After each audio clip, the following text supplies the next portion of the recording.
here tu te chibai ule Bolivia ram rong bol na pu Albert anian chun zom na kan ron nei le don ani a chan chin ma sa nge part 1 lampang kha ngai nom hle maya chun zom na han nei la nge tuna hianin engtin nge inin khom dan kha ka she cha ka ni chu eng huna nge inin khom chin ti kha Mizoram ate chuanin Mizoram kher law anga te ponya Mizoram a big takin zana in khom te lo tamta chuna te po Sunday ya nge nil in kan hanin khom ka tiang kha chu intive the kherin kan ring lawa engtin nge inin khom dan chin hunin man dan nia in khom dan hi Mizoram nen chon tlema in anglo lai deuh hi oma atlang pu thuin khopui lama hi chuan in khom dan a hian tho tran hi ko ran me sia hian in khom na huna tan an mang tlang pu thina tho tran na mon ni lai niamo chuan tho le ni hi tong tra in khom ko ran hian an nei thin ve bokani chuan zir top ni hi thalai in khom na ania chuan in rin ni hian in khom pa ngai zana om ve a chu zan ve kania chuan chol ni a hian in jing dar som le achan ve dar som atangin namo som le chan ve atangin namo in khom tran le a chuan ko ran then khata chuan zan in khom le boka ko ran zong hian ni khata voi ni chol ni voi khat a hian in tum ni an in khom vek lova in khom hi chu an thona mar chun vek lo ani khatiang khania ma se kan in khom hun ero hi chu in anglo khop maya hei kan hun man chung kan in khop hun man chung hi Mizoram hi chon dar kar khat hi dar kar khat chunga khung man kan tuma chunga chuanin khung lai a chuanin hun hi apoi mo em than lova abik takin zan lampang in khom te hi zandar sari le chan ve than modaria tam wa than te hi zandar som le chan ve bain kan bang me ulo chu te ang chu ni a chuan ke hi thu soi tura min han som thin phei chuanin dar kar khat ayat tlem ka soi hi chuan an lom vak mi alo thu soi tura tia min han som hi chuan thu soi khangai thaturin an ron kalamo chu wang chuanin kan ka soi tlem hian an lom vak lo kan ron in peto sa ti thinlung ang deuh khan puni tura ka ngaya chuan kan han zo thin chuan dar engtiarenge ka soyang ka ti hi chuan dar kar khat aya tlem khan ni lo sela antia chuan ani le a reizonga ka ti hi chuan du chen hi anti tlang puya amaro tlang pui thuin dar kar khat le chan ve hi thu ka soidan ani khotilaya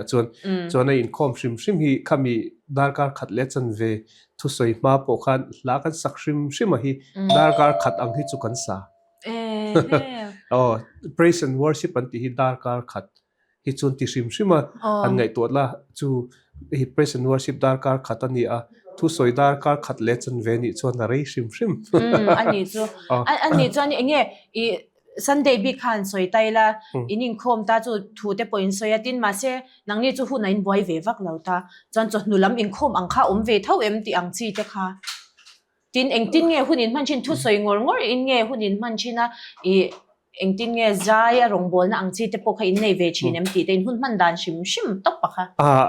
in khom khutilai kan in khom dana chuan kan in khom tlang pu chu thu soi rong bol na chu ni deuh tlang pu mo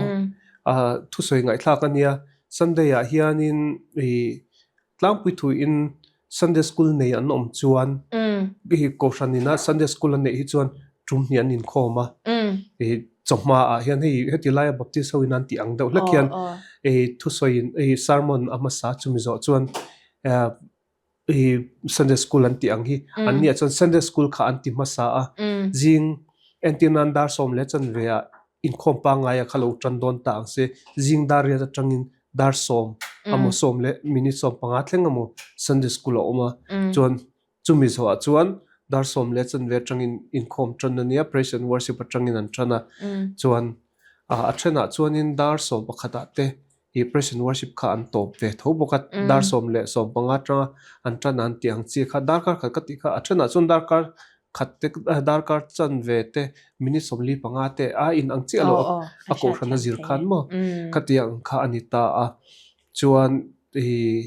chumi zo chuan thu soi kha a main a chuan an mang shima khami zo khanin la pakhat te mo kan sale a chuan kan bang ve tho chu tiang chuan mo ma se soi ang khan dar som le chun ve kan tran hian dar khat vela chon dar khat vela kan bang thin inge chu tianga thu soi tur in khom tur a ron kal chu an thanem ve thin thawem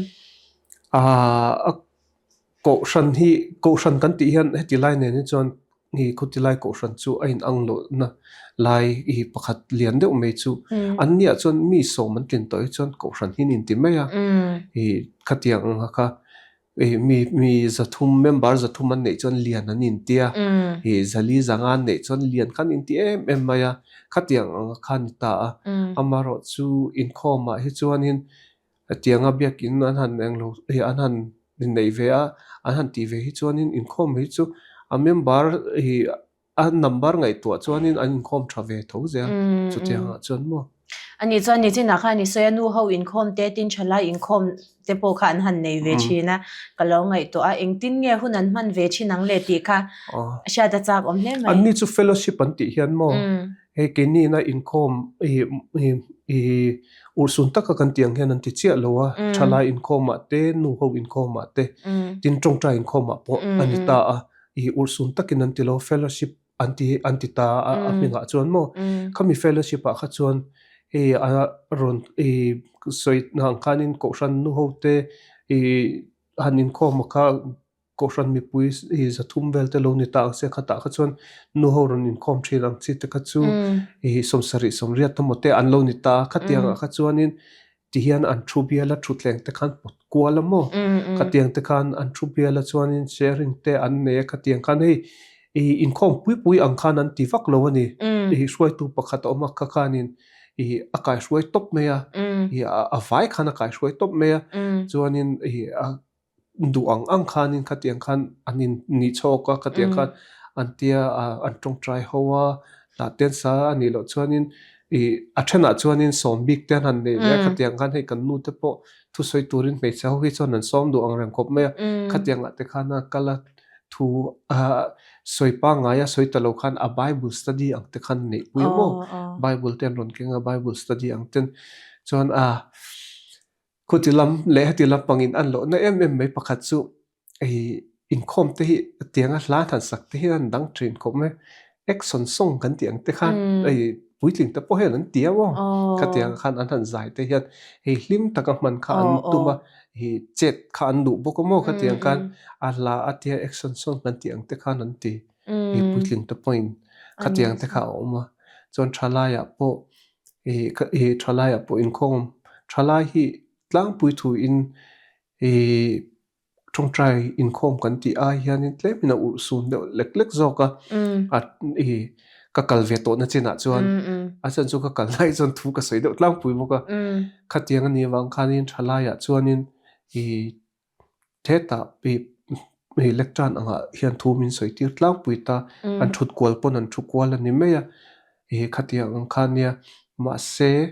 ka soi du chu khatiang ang in khom zo khan in ti hlimna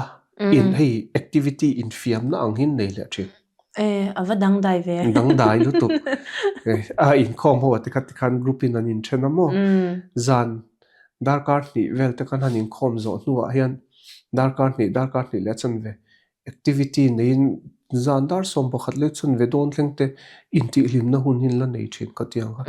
zan an ngam khop me kutilam pang cha ani chu a enge anram din huna shim khwanin thalai ten nan thokna sa ve em kan ti dei te ang thalai te hi na hi awang ang reng antiamo amaro chu thok pe ta ni chon tho tu ri chu om reng thowa thalai hianin mania hei sapho lang na chen hin nei ve ni sapho ne chon in ang chia lo na maro chu thalai hian in to del ve tumna khatiang khan neya na hi chu an thok ve viau chon ka ria Mizoram ne na in kai khin hianin Mizoram a chon hun bi na thua po hun bi kan tiang hi kan ngai kut na thok point jingdar kwa vel ti angkha avel angkha ania chon avel kha omlo mo hi dar kwa jinga hianin na thok reng hian thalai tianga kalbeng ka te po an kal reng hian jingdar sari le chan ve zing da red vel hin ran hun ning ka hrian hun ning ka hria chuan tlai tar nga le chan ve thlengte chu tiang chuan a whole day kan thok popa khatiang khan an sapo ang hian an na tho hun timing chung khan chuan na thok tura hetianga kut na thok po ni se office na thok po ni se avela kha omlo a hun ani kha chuan a hun ani mai kha kha an ti ve dan ani ta mo chuan khutniang la ya ka pu chuan pechia hian nan thok na sa a mechia taxi khal kan tiang chi te city bus kan tiang do la khal khatiang chi te po kha an tam mai chu tiang chu kan dang lam pe te ni chong ka hria kut na thok anga po khan an mi pa tho ang an thok ve tho ani chu a thalam pang jok te pon yang chu ro an taima ve tho ani chu tai thatchia tia soi tur chu an ni me alo ani chu pe ho khu an dang lam ve shim shima kan soi kai te nga political buai kan nei tum khan ni aram a buai tum khan presidential election an han dona khata khanin a buaya ram ka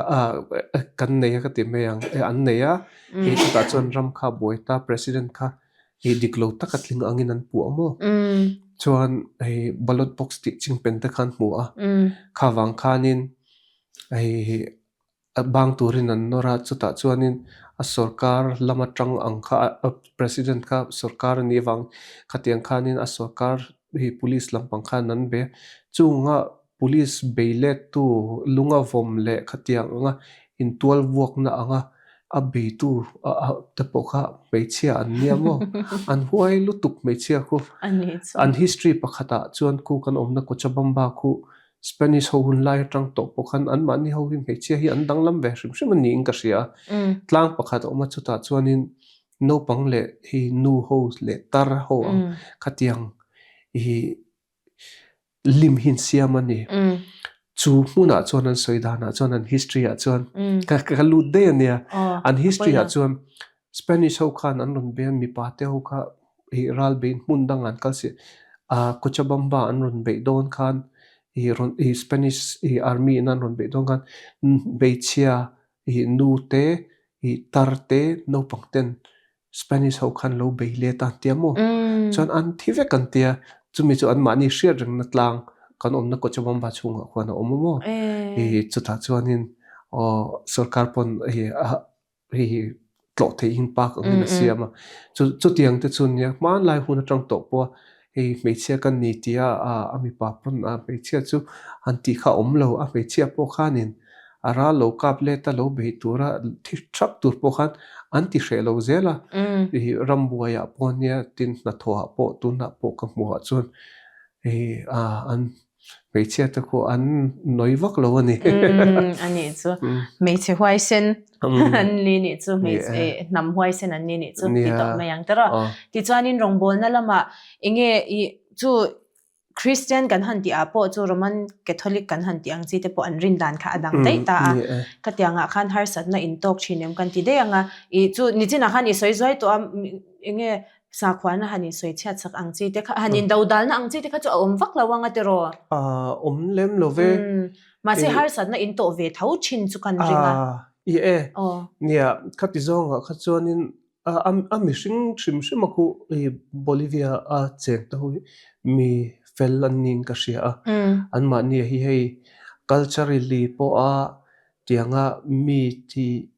hawak bak hi an nilu tuk lo ni han an ma ni ho hi an zaidam ka ti don chun zaidam big che chun kan che se lo amaro chu kan soi tum zo ka chu hei in mel thriat lo te po hei chi bai kan in tia good morning good afternoon good evening kan ti ang chi te kha an tina sa chon enge an ti ang chi te khati ang kha an tina sa ko ran chu huang chunga po hian chu tilu tukin a puai lu tuk lo tura chuanin kan ngai do ka mu dana chuan kema mu dana chuan amaro chu hei kan nu hi San Simon University India San Simon University chu agriculture lampang university ni ta chu ta chuan rongbol na nei turin an professor kan thian nu kan nu thian nu dutsi hian som ani dutsi na som kha an administration lampang Catholic ho khan lo phal mi alo mo rongbol na kha an han deal khan an lo phal lo chuan kan nu point dut si class a rongbol na kha anei thina ni pathian thu soi thina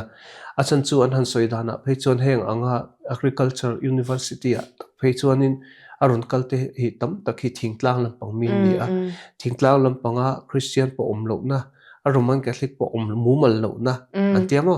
khatiang atang ron kalte khan ni a chuwang chuan heng ang mi te chanchin tha hril hi hlok em na chan chu hetianga chanchin tha kan hril hian an hole hian an ma ni hian ko hranten lo din thin an tia midang an lo hril vele thin an tia mo chuwang chuanin kini pon kan ngai poimo kha university ministry ka kan nu hian atia khatiang kha ma se administration lambang chuan an thre thawanga an haidar ni tura ka ngaya amaro chu permission chu min pedu mi alo a class a khan kan ti zel thawa khatiang khachumo khatiang chi te kha a oma ashan pa in minron be shan lo keni pon an mani kan biak po in thatakin thiana kan siama chuan pathian thu te kan soi puya an nin zo na te min zo ta chuan kenin kan hril boka pathian ina keima ni a alo che to na te kan story te kan hril na sa ni pathian kan hu dan pathian kan hriat thiam dan le amma ne na kan in zom dan kan in pol dan khatiang kan zo kha chuan zo nan nga thei khop me chutiang atang chuan Catholic atanga kan in khom na karon kal ve tu karon khom ve don ron ti ta hi anom ve nual bokamo khatiang ka ani chang kan shat le chak de ya chu Catholic lawa kha chu rin dan na sang kan han ti to ta a enge anmani annu le pa te hei vaira ma te chuanin Hindu ten la omta an fa te Christian anin pek chuan an enge har sat na khan tok na sa china ni khutla ma khwana ni vem khatiang angchi kha enge kulmuk deuh angchi kha an ni vem an ni che lo sakwa nei chu til tukin an la run lawa a Protestant Christian te po khanin ring tu an ni na kha chu titlu tukin tam tak chon an la run lawani a tam zok ka ti thei hialin ka ringa an la run shan lawani tin Roman Catholic te po tam tak chu nu le pa te atanga pi le pu te atanga Roman Catholic lo ni ve to te khan lo ni bok ta tin Roman Catholic ka om hi an soidana chuan a thatna chan an tiamo a thatna chan pakhat chu in nei dona atangka yan tia chuan chu ba ka thi in Roman Catholic ho hianin in phum te hi khunglai chuanin thi man hi a oma thi man to atin khunglai a pe chuan anin phum vek lowa raman le khami rama khanin in ang hin sa a khami chunga khan kuang ten rol nu ta ni kha anin phum ve dan kan ti ang chu ni ta khatiang khan Roman Catholic ten lo ni chuan Roman Catholic khatron in cemetery ten lo nei ta an mi te ta na khatianga man va choi vak ngai lowa ruang han in da thei khan tan chuna hlok ema chuwang chuan in nei a te thia te Roman Catholic ni kha chu hlok ke ti te an soida chu ani ta mo la run nu tuk lo amaro chu ka soita ngan sa khuwa na an lak run em lo na chu an chopol na salu tuk te po khan ni ve pakhat in ka ria ani so chanhe mi zuk ngai don le in kan she thara i zuk chuk thlak chan tir te tin tun thleng po in anianga chu tiang mi zian lo ni chuanin chanhem ngai na kha henge chu mi lai chu tiang hei ril ro tam don lu tu ka ni chu siam that du na han ti mai la inge khatiang ko nga khanin ma in lak ve na ang chi te mo in rong bol na eng huanga poni se ma in lo lak ve to na te tin ma lak na tur in la nei nia in shat ang chi te po kha zau takin min soi sak le la tera nia kan rong bol ta hianin tuna kan tum ber pakhat missions mobilization poina kan ti a kan kalpui pakhat chu missions mobilization chunga hian ring tu puitling an ni theina tura Christian omsa te ring tu puitling an ni theina tura ta na zirtir na hi kan kalpui tel bokani chumia chuan laliso Krista nungzui tu tha laliso Krista nungzui tu chuan a gol chu Isu Krista ani a amal som na nilawin amal som na petu kha ama zo ka kan gol ani a ama ti lo ma kha hi kan tum turani chumi ti lom kan tum chuan a rong bol na mi te hne na ama chanchin hril hi keima ni ti turani ti hi tuna kan kalpui lian em mai pakhat ani ta a hi chu ring lo mi te po tian hi chanchin tha chu kan hril ve tho ani church planting kan ti ang chi po hi kan ti tho ba se hi kan rong bol na a khatianga thalai te pathian tian hi activity awanga ron kali tam takan omani inti himna hi chian siam na turata na community siam du na hi ringo taka kha hi ani na taka chuan lali so krista hriat na tak taka hi an la lut lo ni in kan hria chuwan chuan isu krista hriat na tak tak nei tur chuan hi kan ti dan kan dang lam ve ngaya ring tu puitling hi kan siam tur ani tia kha kan ngai pui mo em mai ni chu tianga chuan in hei bible study te po kan nei pui thin ta a hi kha mia kha kan kal pui amaro chu an ma ni thlak nang lam tak tak tur kha chuan in hei a hril hi tok lo ani a chan chu hei sapo hianin an ron ti thin pakhat chu hi training hin ron pena sa thina ni hi leadership training hi an pena sa leadership training mission training ten ron te training sang hin ron te certificate an petel bokani certificate hi poimo tu kan mani dan chon khatiang certificate an nei to chon fit viawa ten hanin ngai ma se khatiang lamani lo kanin tia hi khami training zong khatiang ron kaltlang in local tlang to ni po in hi khami kha ala tok love kan tia chon hei in hria ta kha eng chen ngin man khamila ya kha puimo kanin ti ta chumia chuanin hei missions mobilization kan tia rong bol na pokhan thalai te ti danglam tumna a khan a ko ran ti danglam tumna khan direct evangelism kan ti puini kan zir tira chanchin tha heti lai kan thalai kan ni chuan kan vela ring lo mi tian ka ti thina ring lo mi thiani nem ka ti thina ni christian ni lo thiani nem an lo nei tlang puya so christian ni lo chung an omem nang ma ni chung ko nang ma ni chung te an omem an lo nei tlang pui ni e roman catholic kha e an ni chon christian lo an pomani ve boka wang khan e khatiang khan roman catholic ni lo te po kha christian lo shim khan lo la om boka ni roman catholic a aminga inziak lut ma se a kum khata po vi khat po in khom lo kan tiang chi khan nei ve thon nin ma nia po hian khatiang chi ho kha kan nei an ti chung ne na chon chanchin thai thil ngaim isua krista chanchin hin thil ngaim chatuan nun nan ring tu tena kan nei a hi an nei ve theina turin thil ngaim thil lo ani chon ngatinge in chuta chon bulin tran lo an tiama se bul tran tu kha chon enga tangin nge kan soyang ti khamin zo le thina enga tangin nge kan soyang ti atang ten kan han trana hei a sual thu atang ti te roma te kan lu ta ti kan genesis a chuanin ei chachi tha zo khana zia ka isu krista local chat ka tiang khan chu ba ka hei shem hun le wanam chung chang la ei kan malam pang kan thi nu ei thil ang chi te khatiang ang kha in shil turin kan ti thina ni khat kan zirtir ve thina ni chu tiang chuan ma se in zirtir chau hi atok lo ni certificate po pela training certificate po ne lom takin kalma se engza tin nge mang atam zo khian an mang don lo ti hi chiang ani chu wang chuan i plan kan siam puya ho ui chua khowang u kan ti ni zana te ma se zan hi kan chua hun ania e chun lam panga hian i na tho tak hi thei lo ani e achan chu thalai lam pang po zirna mo an mani na mo ten local ve a chuan tlai lam pang atangin an ol tana zana te hi nulat langwal ten han leng khothong ve a khopui chunga khang ang chi ho pa ka ten chu khang ang ho kha kan vatum de lak thina mo i town center an ti anga kha khatiang khan thalai chu kan hruaya i a theory kan hrilakha atakin kan mantir chutia ang chuan khatianga insem chuat tam chuan an mani hena hian kan ti le thina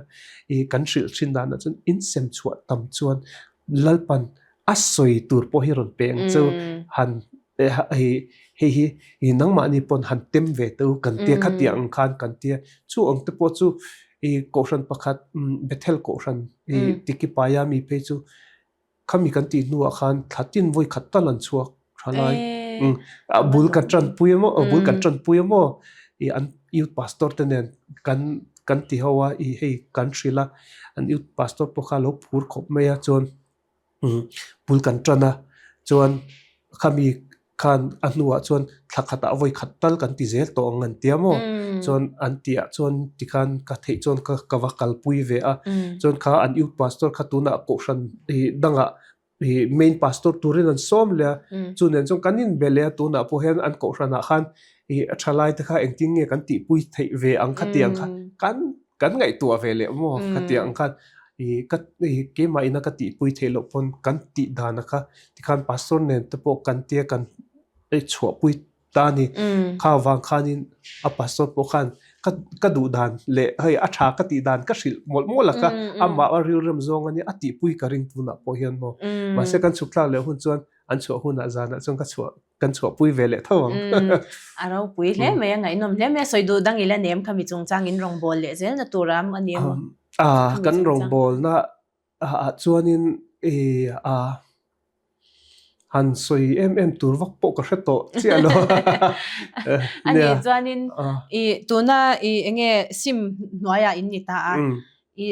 han son le thei thut ang chi din huna hanin dingem kan ti vele dei tiang kum som chuangin om to ni a ni kum tuna hian kum som pakhat kan la om tling lo dewa ni sinot le SIM in partner na noya kal kan ni wangin kan ho tu te sinot lama kan ho tu te chuan an du huna te chuan in min son thei thawa amaro chu khatianga khanin anin beron zel nin ka hria tun mai dawa pokhan min son kha chun han tum do aril ruan han nei do nin kan hria amaro chu tuna hian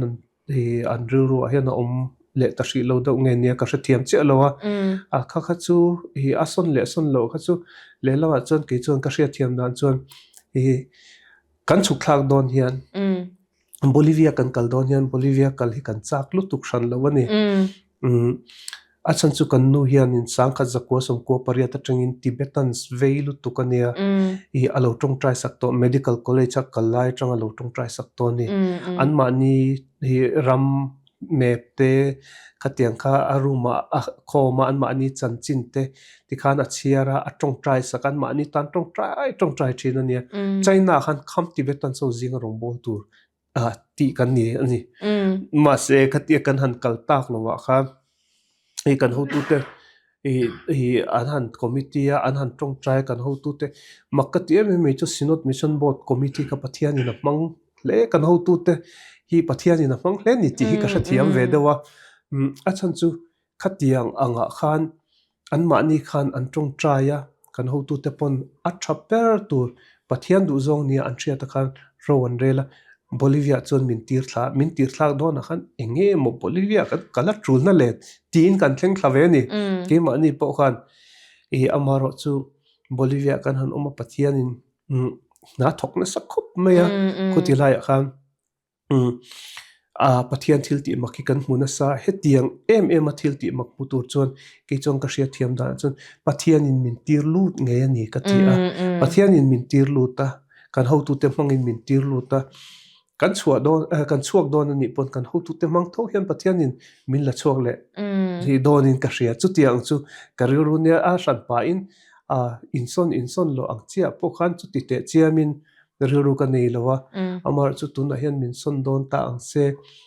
ti ang kha karil ruwa tia an soi thom do khan kan ngai to khan kan rong bol na in tuna ra a chua ve tana ti meyang ko ran tam takin hey pastor hote po hi ni china ka soi ang khan pastor hote po kha kan ina hian choi tur hen kan som na sa nia tin ko rana te kan in khoma erong te kan va bol chila ni kan nu pa in erong kan bol a thu kan soi boka ka tiang te kan ti a khatiang khan pastor tam tak amma a thil pek tum lo ho hian tun hen an ti an pek hian in tiam na sa to lutuk an ti ngei don boking ka ria a then chon an ti tran bokoni chu ti hang chu ni a kan ti fe kan ni lo Bolivian po an thoka medang missionary pon thok amaro chu ke mani poina kan ti ve china po kan ti ve chin tlem te apo khan atak taka pathian na tho akha an mani thinlunga na tho hun pakhata ka kalna chuan pastor khanin kan wakalna chuanin pastor khanin zinga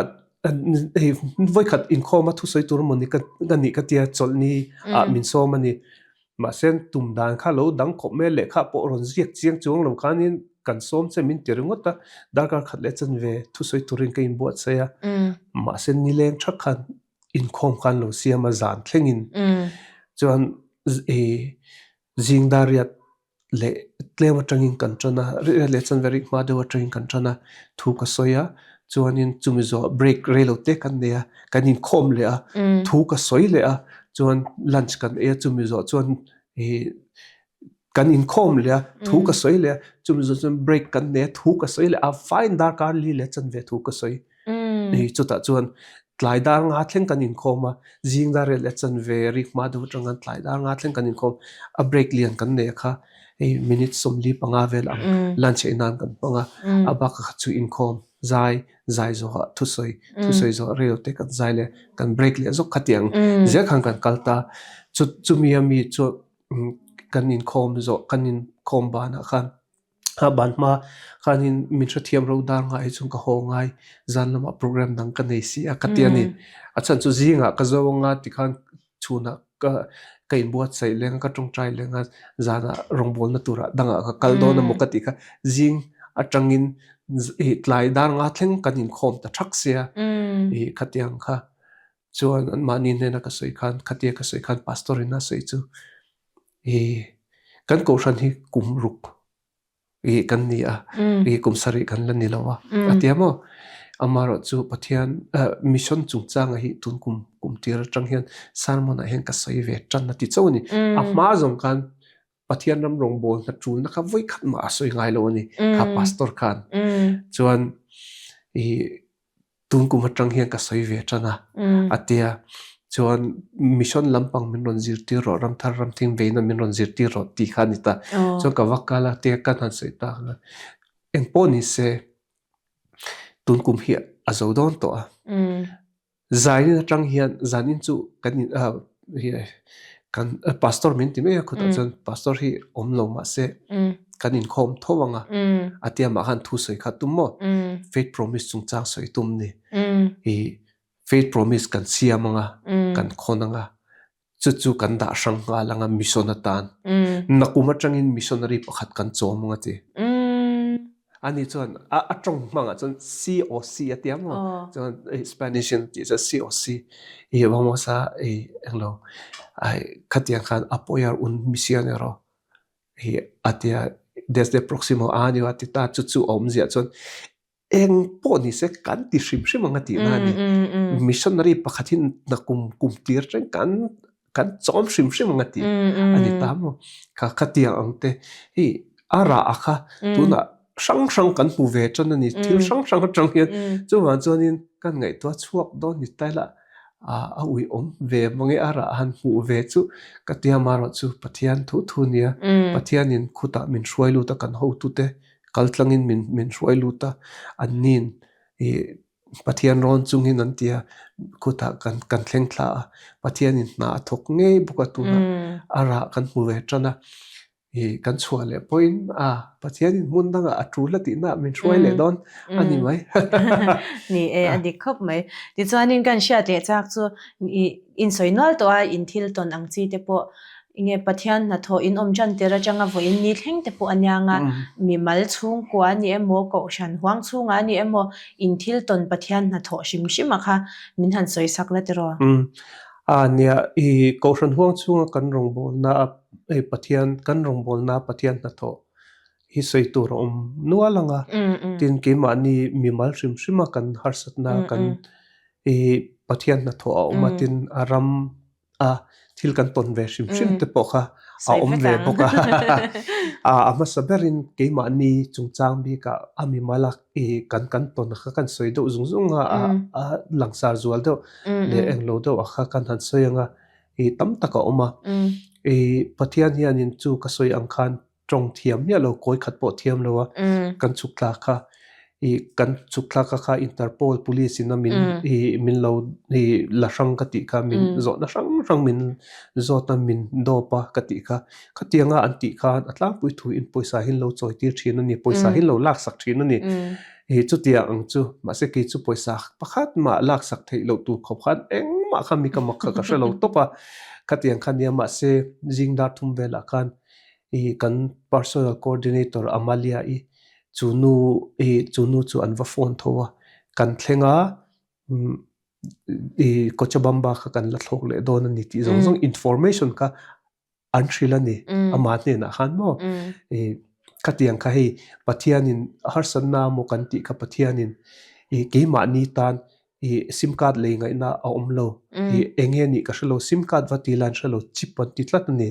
chon chip an tia khatiang khan sim card le ngai na ka shlo wa chon han in biak ngai na ka shlo wa sim card activate tur pon registration ti feka ngai engma angai na kan shlo topani engma kan shlo thun topa nung kal khan ni boxi lo khatiang kha lo le thep te reng po ni la ma se khatianga internet a hetianga whatsapp han man hanin biak mai thei kha khang la huna khan la ni lo wang khan interpol police so khan ama biak nan khan phone number mobile number anti khan phone number ka pe ka khan an beta mo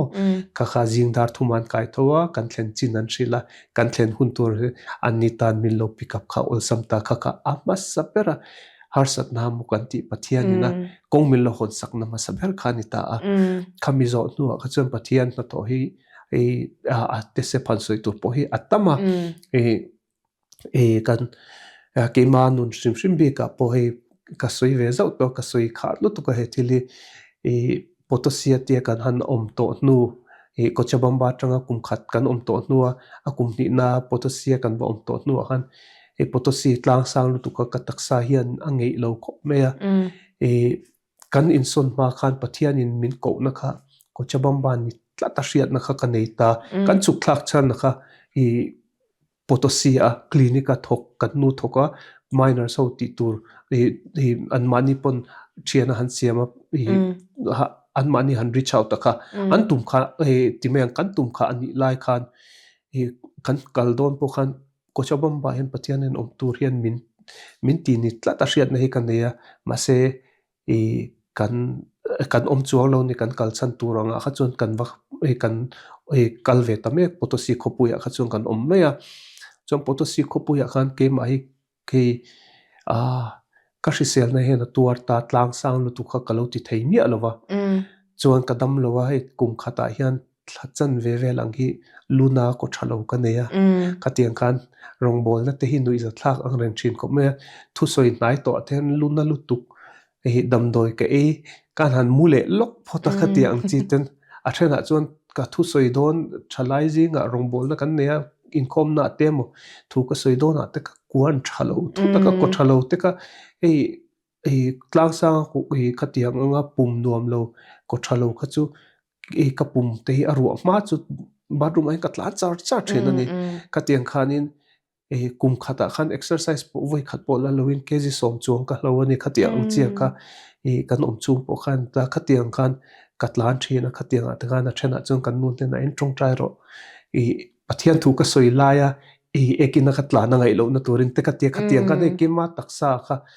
atuar ve ni atlang sang kha tin chu baka kalungphu te ranga thocham te kan ne khatiang chi kan hat te ka lo mong te min ti wang kan potosi train Cochabamba kan le ta khanita Cochabamba hetia kan han lek no chon pathianin kong min hon sakna te aloni in ka ria khatiang khan chuti laya kan om laya mi pakhata chon ka soi tum chu pathian hi thil te tham te ya po hian alo in rol zela ni ti ka ria chu ave na pakhat ania ka ria thiam dan bera chon ram le fel na chu zong masaro chu chon chung zong chu pek bel chang chawati hi atak hian tilang nin ka ria kan nu hian in ikwa thalo na sa si pon lampang thil eng mai hi eisu min tia chuwa chon eng kim hi siam chang thopa siama ke ka siama chon ronga bol poka anin clinica na thoka tikhan ke no pang kalo boy pui ba ka rongbol na ka chua don chon achang chon no pang house visit te kan ne ka chon no pang ka hroi me tel me mo khatia ang khan ani tam ase chu pon lampang thil kha kan nu hian phal mi alowa ipumina zo lo ani takin te min ti ani chu tianga chon rum kha chu changthop phi a urani dakar chan ve nilo minute somli panga aseta ka minute somli panga chang top of us englo khan a duty le ma ni ta tu pa kan e tur ni ta mot la ya khan a chonu lampanga khan a duty le ma khan anan englo kha alo ut vek me chon kan nu khan ka kala ngai to si hei adang ka siam lenga chonin changthopi boipui a ngai re si aron tho te ngai se chuwang chon han tho se ka ka urmin man to don lo boipui ro min tia dar kar chan vea lo la chuak ro min tia mo chuan hi ovena thuna kalta ke kha pathian hla hi ka ngai hla hi Nazareth langwal pe thati ka ngai hla ka thinlung hi hla hian a khoi khop me ke po ka hriat ve china tang chuan ti vel lomin ka khatta ni ti ka sak te khan ka thinlung hi khoi lut tu chon no pang boipui chung khan ate zo ka hi kan fa pano pang zo ki late a ka popa ani tian chon ka thua hla ka ple ka ngai hla ka sa ka tong trai mola hla ka ple buka ti khan khatia ka ti lai khan kan han har chua atia kan han en kan sana kan han en kan dar kar chan vel chuak ro min ti kha dar kar khat le chan ve ka lo liam to mo kan lau thong khop me chon ka vatlan phing alwata ma se kan chang thop kan nui na chang thop patni alo ur kha pakhat ma ut lo amma mini somli panga ut ka dar kar khat le chan ve chung kan ing ma ut lo ma se ka hriat thiam ra chan pathian kha ka faka pathian kha ka pola a thu a hla ka ngai thla a thu ka chiar boka ka tong trai boka hun ka lo ngai to lo ma se pathian in hun zo ka khamil lo her sak zo ka lo ni kha ti te kha ka ngai to kha khatiang te kha rong bol na tak tak ni lo ke ma ni nun shim bi ka te kan to anita tin kan soi zoram ko rante chon an hriat chian tu chu kan fa pano pang zo boka hi adam lo sangni som pasaria kumtira adam lo chungchang kha ania khata pokhan thitur anga ngai ani ramthara te po kasia ka kha chu ka soi thui lo wanga amaro chu khata pokhan doctor te thiam na tang chuan ti dam na omlo ma se pathian in ti dam tlatani a ti dam khan ama enkol tu doctor Christian nilo aniamo ka khanin adam na turin eng ma ka tilo keima career a hian ani anga liver hi harsat na hetiang anga nei dama hospital run lut dama chuakan lom lo ati hel ni ama chon hei chu ka ti ni lo in tong trai na rani ti ve tla tamo in pathian ti ni tia ama kha Christian ani lo wa chuwang chuan in khatiang te po khanin pathian chu ache a itin kan nuwa te po kan fa pano pangzok tho apaya khuta Bolivia piang anita khamian neya a nerve a phing nerve an zai cha pal khatiang anga neurogenic bladder an tia ti dam na om to lo mani po zun chua lo po intra thelo ka thetar vo a idar ka ruk dana doctor in idam chu zongin dar ka ruk dana bathroom ai kalanga I chu tanga I phing zun siak chuak ang mani in siak chuak ati pathian in ati dam te po oma tin kan tan hian pathian hi ding na sakho maya khatiang khan pathian ina ke mani chung ko bi ka kan ri sel na te kan nun bi ka achet na kha I tam ta ka omani chutiang chuan hei pakhat ka soile du chu kan fapa education chungchang hian ania kum sangkhat sangni som pariata kan ron ho khan sangni som pakwa a kan chuk thla chawni thla som pathum kan ron oma I Mizoram kan chuk thla le khan kan fapa hi school culture tir ni a chutianga chuanin khunglai a chuan English medium hi a manglova khatianga khanin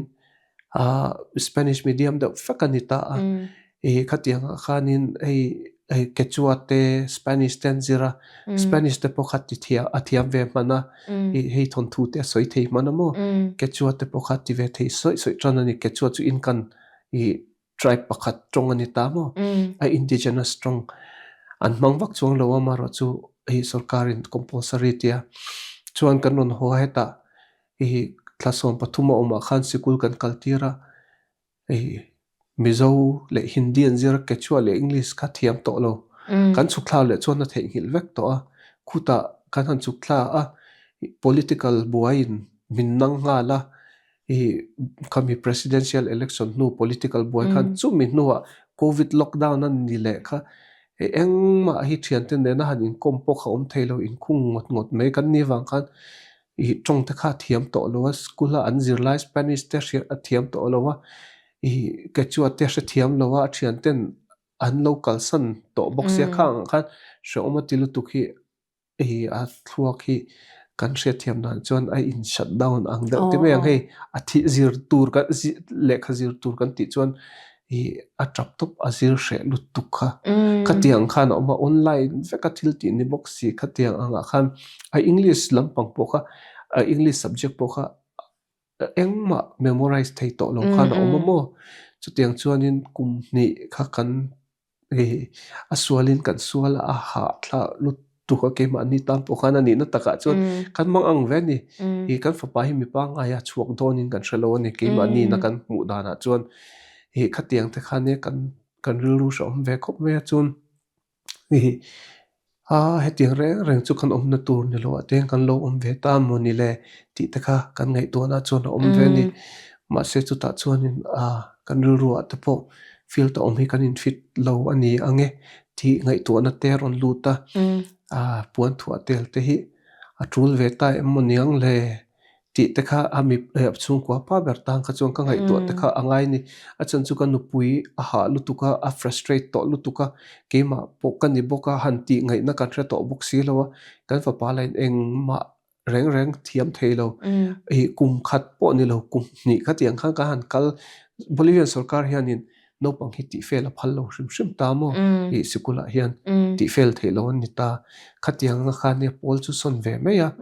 amara chu khatiang ang ka han to kha chuan engma azir lai she box si lo ka chu nu le pa kan na ve ani khatiang khan Spanish ni se ama a thon thu soi thei to kha engma thiam to lo mizo ni se ti hlei thei box si lo Hindi ni se ti hlei thei box si lo khatiang khan ama khai ama ponsha omatia ke ni ponsha om kan ti lai khatianga kan ru a shom em lai kan pathian na tholo lang le chu tuna kan mission school ti meng kan school pa ngai mo kami kan assign mission in a school ane missionary te ta na ti fa te ta na ti semi school a hian Karachi pampa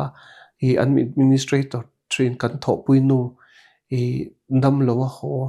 ron le kha school a chuan a thok thei to lo ngan tia administrator om thin kha ni ta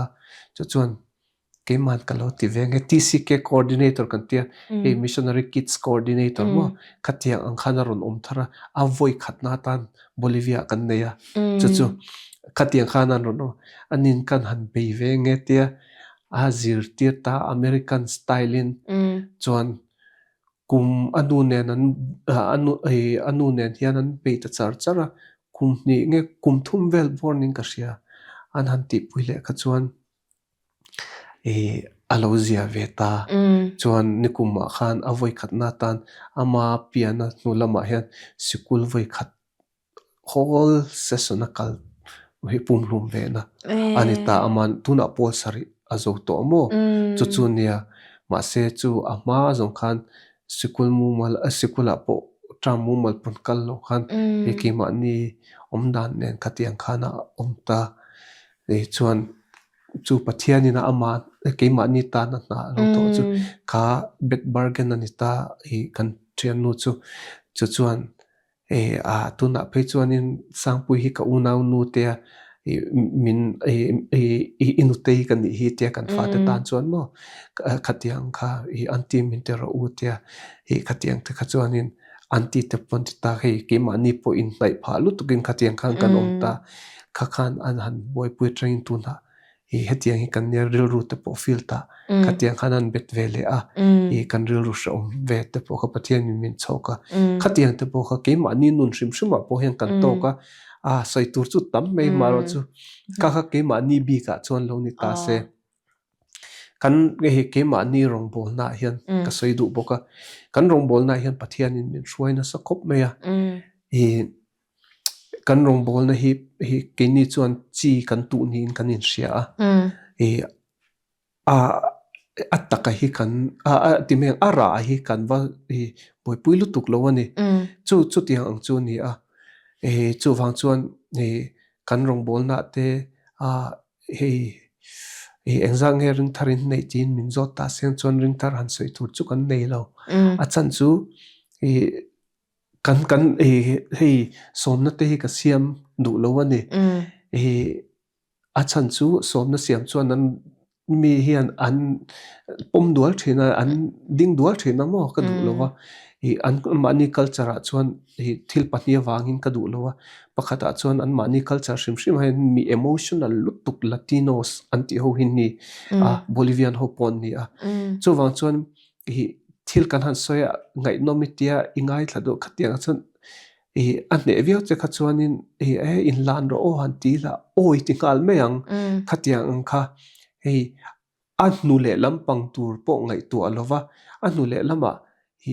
ring tu kan hi to ka ti thei to lo ti lampang lo tu na min ne viau ka chuan tu na o ne anu mi dangan non kal le min ron ne le viawa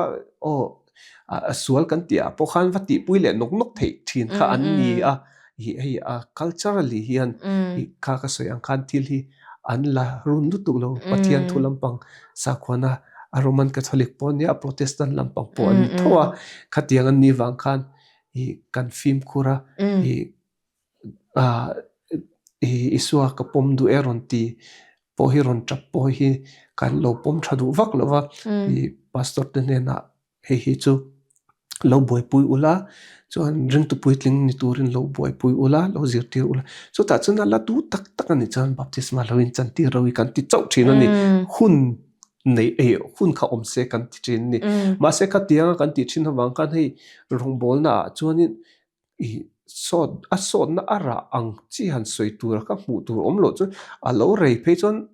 in thla run te po hi lo na ko ran la ka kan in thla runga pathian la ka po kan lo in thla rung ve ni khatiang ha khan kan thil ti hian om zia nei tak lo aniang kan ti te kha om ve amaro chu khatiang kan ru om khan kan nu po hian thokat lai chu te kan rong bol nei om zia nei bok si lo poisa kan mang ve reng bok sia om zia po nei pon ka shalo kan home do no moni le tia ma se khati hun lai kha he kan nu te chung kwa khan thi na khel puka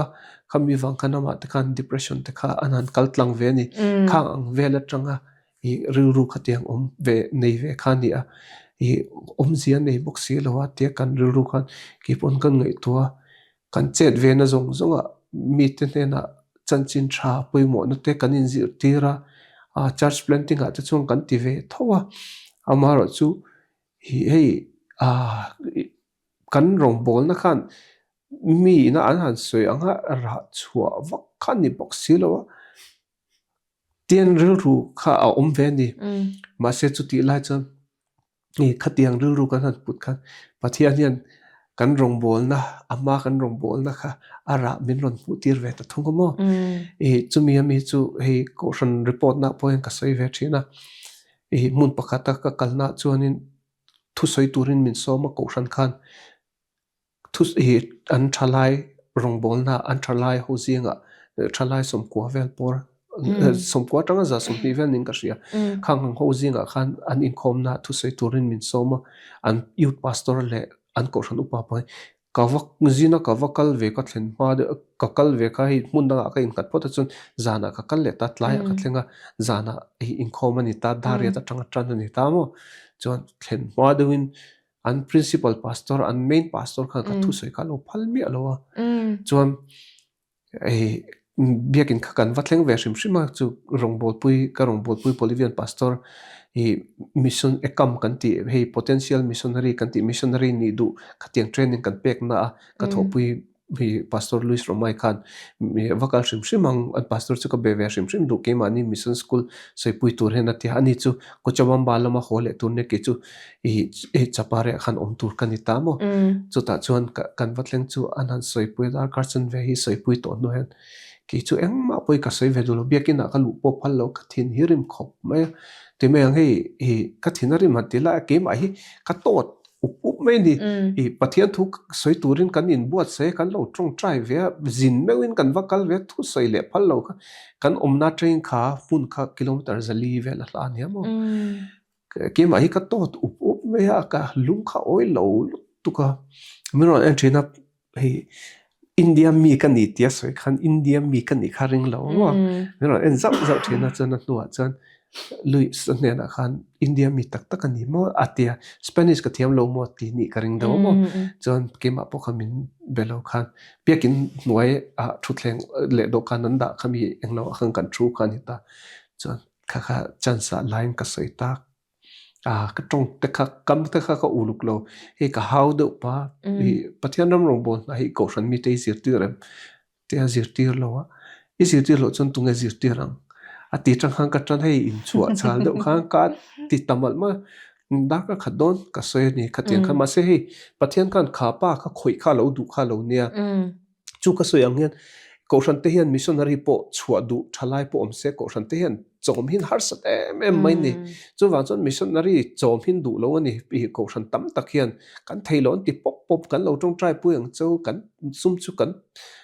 kan tho theilo hin ti tlat zera khatiang kha ma se khamia kha chonan principal pastor kha i pathian khan khoi kha lo tum viau lo niang ka soi chan ve vela kha chona thinlung hi adang lam to ni ti a mel ron lom mel atang kang ka hu to chon minute somnga panga vel bor ka soining ka ria ka soi zo kha chon biakina min chol puya toy zong in soila i min introduce a thalai in khom ban to vek nuwa khan an activity ti chan dona khan i hei in ti lim nan chan dona khan thumin ha soi ti thale min nga cho ka soi mo min introduce a ma se poimo em mai chu khaminu kum engzang kum lin nuwa chumi a nuwa kum lin nuwa chuan sang ni somni pathuma khan keimani mission school tho hi timeyang mission training school tho khan training na kan nei Brazil bula river alta ka englo na khan kha ko shan tang khan nu pa hi an thala shoi tu nu pa hi training anon kalve mo will there te nu pa chumi te chuka zo khan an pastor kha lo langa ya an pastor ka mission a khan lo tuilu tuka missionary panga Bolivia chungan lo tir kha ko shan mal khan missionary panga tu na hen kan ko shan hian Bolivia chunga hen kan nei thar kan pastor phur lu tu kan te ke ni chuan ara lampang kan ngai to lo kan ti rual hian ara kan pu lo chuan shom kan lo te pathianin kan chet na le min da na huna hian ama hian na thoka a thon lo ani ti hi min pu ti ra tum ani hi kan te min ko luta ama in ke mani kal tangin na thoka alo che chuta chuan pathian zokin mi te lo khoi ani ti kha kan mu chumi lo nikum a tho khan nikuma khan kashiat pakhat om le chu holiness ko shan Paul hoina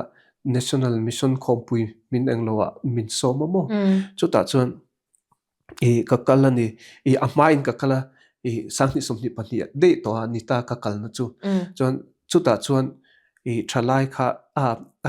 anmani khompuya kan thingtlang do hian kan ne kata khan thalai khan kamelan ringot ta tang khan anmani tam tak thinlung kha lo khoi to mo hei foreigner kan ni wangin chuan India mi kan ni ti an han thiat phe ka chuanin a then kha chuan hun la taka tangin aron kalati atang khan hei an thinlung kha an manin lo tong tai nem bok aniang karing pathian khan lo khoi to chuan Bolivia thleng thlaturian darkar somthum atanga somthum pathum hi kan thlo dan tlang puania khovel le lama omani a chhun le zan te in leta ti te kan han soya chu ta pathianin heti lai mun a hen non tir luta kati kan han se phe kha chuan ka thu soya kha chu anaran ve lu tu pathian thu ka soi po kha anaran khopa amaro chu zirti na te khatiang kan han te kan han kha chen khat kha lo khoi khop me chuan an mani ko ran pol chuan missionary pakhat pon nei lova tu na hian an nei to em ka che lo an nikum khan pastor an hela an mission department a holiness ko ran pol mission department an director khan imin shil dana chuan tu na hian intir chua kan tum kan in norna sakhop me kan tang lutuk atia ma se abul chan na chu khamia iron soya khan thalai ten enga tinge heti la hian engma tilawin kan la thut reng anni po pathian thu oin pathian thu oin a rong bol turan rong kal ke ni hi enga tinge engma kan ti velo kan mi te na po engma nga tinge kan ti lo ko shan hian in ni min lo ngai to sakse ma min lak puisela kan chuak ve ang kan chuak ve du an lo tiamo chon doctor pakhat phei chon sarkaran na thokania chu la pa lampang de la thalai ve de pa lama po thalai ve de khan ka sarkar na tho na tangin ka bang don missionary ka chuang ai ani po pathian in hetiang hena ron tir pathian in ki po hi min tir ve tu ang chuwang chon ka rong bol ka na tho ka izon na tangin ka bang ko ran kaltlang hian ka kaldu min ngai to pui ro atia ko ran mission department lampang ho tu te ka min lo ngai to sak ro ka bang don ka sarkar na thona tang hian chon missionary ram chunga po poilo ram pona po kan ko ran hian missionary kan ne ngai alo ti vema ka tiang te kha hi pastor Angela Khan in min shil chon chu tiang te chon nan ti a tia khang hai to khai kan ti ani lo lalpa hian min tir lu ta thu oin kan ho tu te kal tlangin min tir lu ta ke ni chu thu kan oya kan zuk om ve chu ta po chuan kan thin lung te po khan enila kan ti ve tu chi po ni to omoni le te kan in tia hi ke ma ni a po kan ru a khanin zo na kha atam ve ni puan thuat tel to mei chi emoni le ti te hi har san na sang tan han zo kum khat mei ni lo kum ni ang te kan han lo to deuh chho char pe ka chon khati ang chi te kha lo oma ma se ka ti chu ta chonin ka soi thin chu min tir tu ina min ko tu na ke mani na kan chian ai hian min ko tu zo khian ama vekin min ko na helo chiang em zo ka ni ti ka hrathiam ve a khata tang khan ke mani hian alama kan thin lunga hoya kan la in phali chon pathian hian kan ti ne lovin min tir lu ta ke ma ni kal tlang zokin ama po hian ama tharau tiang hle men mi te thin lo at na lo la thok zela kan ngai tu alo ve kan ti rualin result tur kan ngai tu alo kan han ti lai khan he ti lai ya kan ke ma ni kan ru ate an han nual ve don huna khan pathian khan hun taka khang ang kharon chop lu tamol molani hi ka ti vele thunga mo khatia ang te kha ke ma ni apo pathian in om tura min ti na mona hen kan la nge yati ta ka ka tiang ta ka ru chon ma ka soi tamlu tuk kai ka ria angai nom le me ya rong bol na chanchin zo mai che ka nei ka renga hun kan du tok do nang ka ti mai anga zo na enge ka zo mai che ani emotin nang mana veizong amo han soi bel du inei chan min soi sakla chan kan hun kan du tok do ya ne kan har sa na ti khan pakhat kan soi la thil noi za thla ve to rambuai vela hianin keni chon rambuai kha kan hre ve phalowa kan nu le pa te hun la ya khan engangin nge a har sa dan kan hre lowa ma se kutilai rambuai kan han to ve re lo te kha khami chung chang kha kan han soi ve me nga hei presidential election a khan 2019 a khan in ram abuaya kan chuklak le khan ram abuai ngala chuta chuanin kongten bloka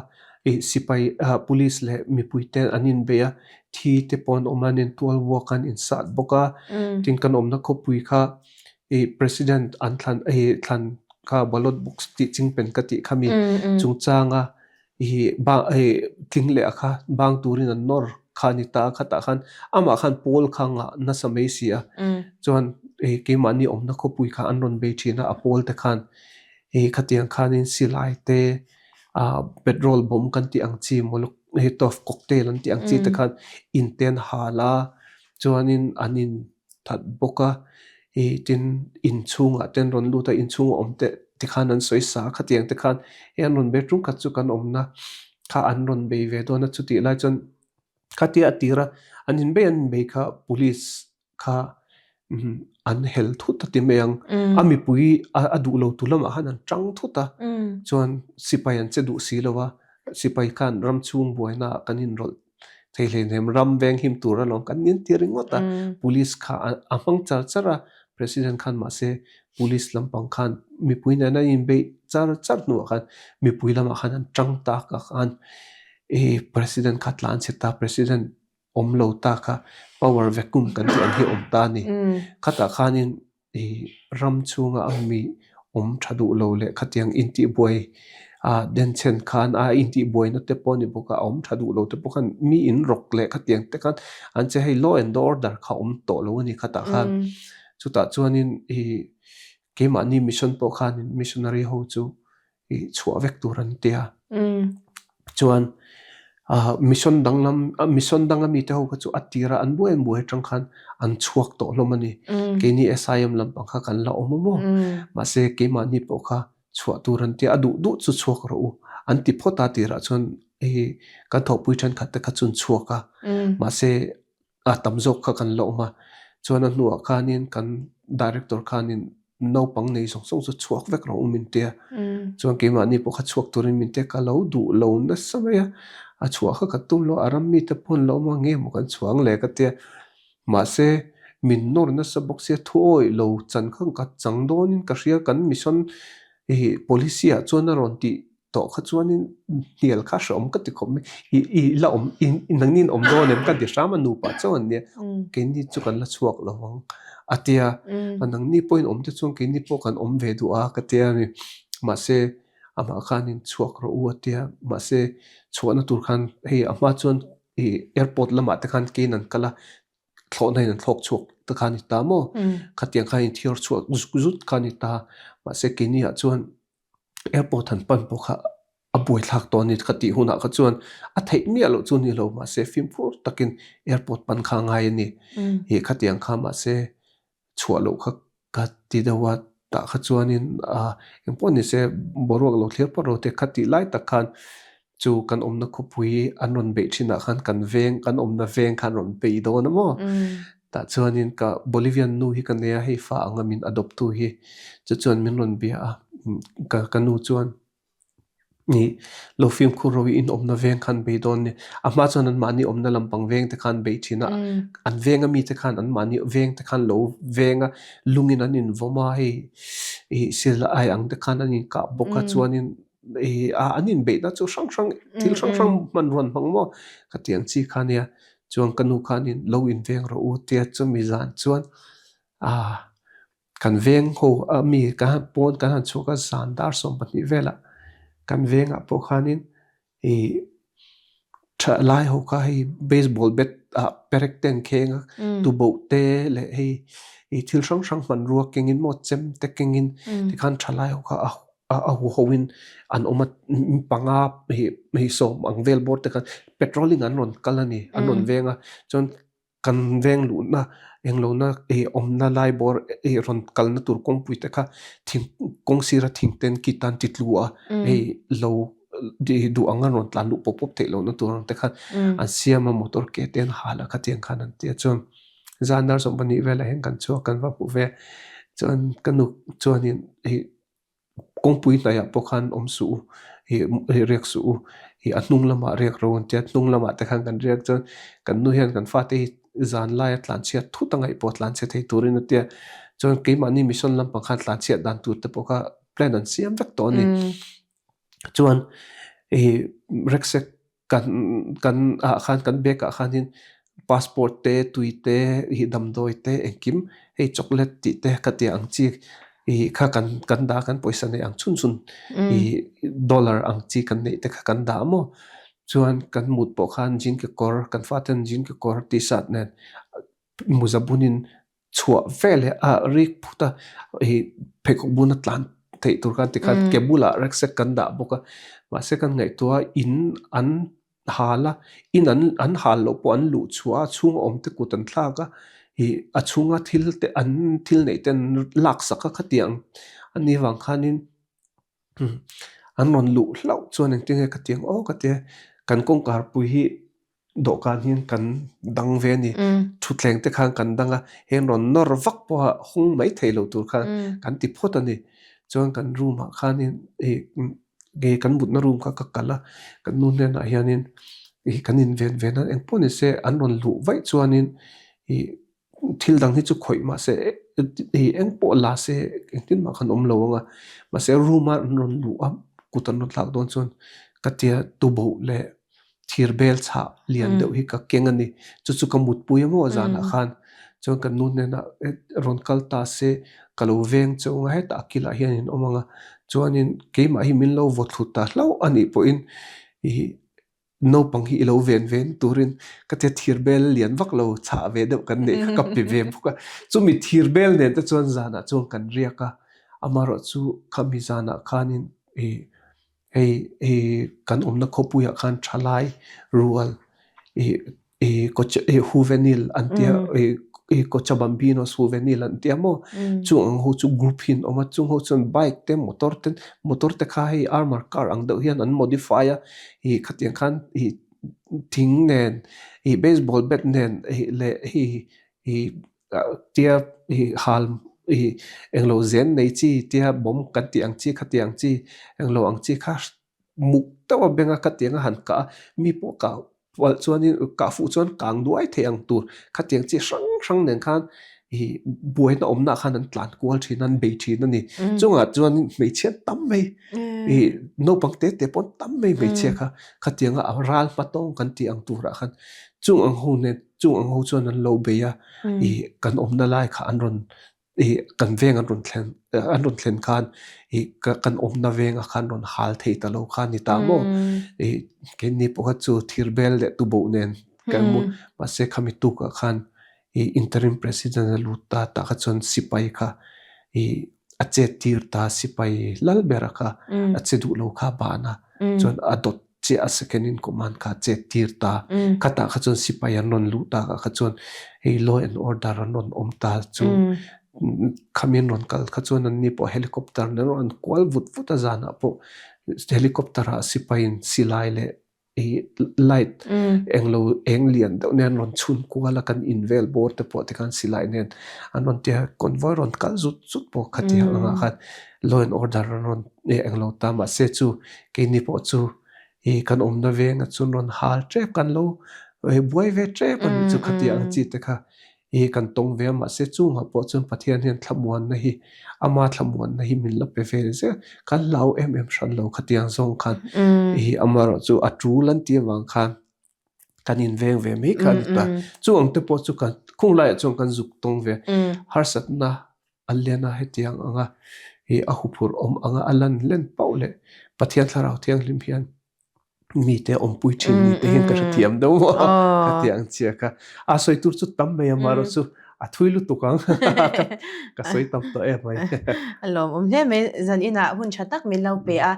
engtika nge in chuk thak liang le tu na hian kan chukla kun tur hi ke hi ka chukla ma do hlekanga achan chu ni china khanin kan rong bol na peng pakhat ka soi lo a kha kan soi le zokanga no na kan chukla natur net po hian han in zom do kan rong bol na khan evangelist kan ni angin kan ni anga kan rong bol na kha ka soya khani ta missions mobilization te kan ti te khatiang church planting le university ministry kan ti te khatiang khan ne khamba ka po khan dang tam takalo oma amara chu soi to lo mela chungba ka chuanin kan rong bol nei sim chunga pathianin rong bol na poimo deuh me min pe ve lo me mak ko me tuna hian kan nu hi sim bolivia chunga hian medical coordinator ani me ka chu sap missionary te kan tho pui te hi sap deuh ve kan ni aram mi pahnih khat lo nei ve amo khatiang ten ni lo chuan sap mingo kan ti ang european te american le canadian anita american an tambera adota canadian an nia tota european ni ta khatiang khan ania kan tho pui a hian tu naya nagat langwal sim nei na ron tir ve chu oma chuan ke ni ho chu india mi asian mi kan ni ta ni chu tiang chu kan ni ta khatiang angkara khat sap missionary nurse le doctor te omkara pathianin medical coordinator in kan no hi om tir ve a tin chu ba ka sim bolivia board a hianin kan no hi tuna hian secretary animek boka chu tiang chu pathianin rongbol na pe tin kema po hi simb ka hianin hei missions mobilization kati ram thar ram tin ve na kati khamo khamia khan kipo hi ministry coordinator in min da thar boka nikum khan kom thar ve chawa chutianga chuanin midang khatiang anga thokhote ne na han thopuya han shuai ve tur timeyang shuai tur ponilo thopuya khatianga report an ron pe khom na tur angte khatiang ke ma hi kania chuchon international office international website ta khatiang te kha kipon upload zel tur kanita kha khamo chutiang chu kanita chuan chuba ka chuan pathian hianin mizo te hi hei kasoi report ka pek na hian kasoi thina mizo te hi pathian hian min ria mizo te rongbol na hi pathian hian min riat pui ti hi chiang em mai ni global missions kan ti khovela mission a hian pathian hian zofa te hi min la lang kai don ni in ka ria tuna hianin pathian hian bulatan chho ni in ka ria kan mi te a hian ama chon an lo om to thin thowa ACW ma te po amaro chu SIMB ka ria thiam da na chuan tuna hei pathian in da chowa mizo te chutianga chuanin ro rel na sang ber kan tia hianin board of governors members of patni omna hianin missionary pali field ta thok lion lathina chunga chuanin pathian hian min da ve ani makde main min da ve chu po chu ka ni don khan ka asang lutuka chu wang chuanin katlin ve donin ka shlowa ka fin na pon a phalowa ka thiam na pon a phalowa ka ti wang khan ni lo te po ka du tel ve lo ka du hialama se kan nuin pathian ina da na cheni a chu wang chuanin nomination a minron hi coming tel ka phalle phallo kan international director in minron zo tomo chutiang chunia nomination a ming anda a chumi atang chuan antlang chuak le a chuan election a om le a chumi election a bo chuan ming kan da theng em minron te ming kan da hian itling ti na nikal lo nia minron ti hialwa ma se khami tura tam po khan kangai to ke ni ti ve chi po ni do no moni le ka tia chon election ata kan khata khanin kanu hianin pathianin ada cheni chuan enga tinge nangin aiti pathianin